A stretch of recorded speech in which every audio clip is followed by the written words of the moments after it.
Zapatuan, txaranga eguna ospatuko da Eibarren, San Andres Eibar Kostalari elkartearen ekimenez eta Eibarko udalaren laguntzari esker. Igaz bezala, ostalarien ekimenez, antolatu dugu, guk ustekabetik pixkaten dugu ostalari elkarteari lagundu koordinazioan eta, baina ostalarien ekimenez, bigarren urtez, ingo dugu txaranga eguna, zapatu honetan, arratzaldeko 7:30-atikan 9:30-etara.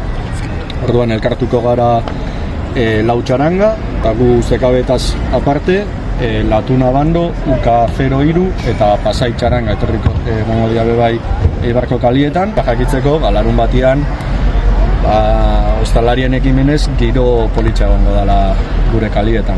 Gero goia kasinoko partera, gero beste bat azten da oin errekatxutik, Iruro Kastelenatik, eta doia bizta ederretik Zubedoa,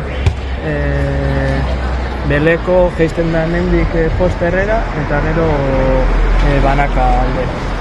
Eta gero beste da azten da ego gainetik, eta egiten dau content, bosa, batzokia eta gero txoko aldera. Eta egiten da urtizutik, hemen 2 de maiotik igo, eta zentrora. Elkartuko gara momentu baten lau txarangak, elkarrekin joko doguz pare bat pieza. Zatu nahi dugu, eta oraingo txaranga egunaren helburuetarikoren bat izan da, bazter bakoitzetik, auzo bakoitzetik, txaranga bat irtetzea eta ostalari guztiak, tabernari guztiak bat egitea herri giroarekin. Orduan nahi duguna da, bai Urkizun, bai Untzagan, bai Egogainen, bazter guztietan musika egotea. Ez da bakarrikan ingurune zentralean udaletxe azpian egotea. Helburua da herri guztiarekin bat egitea. Eta gero ostalariok nahi dugu herria girotzea, herria alaia izaten jarraitzeko.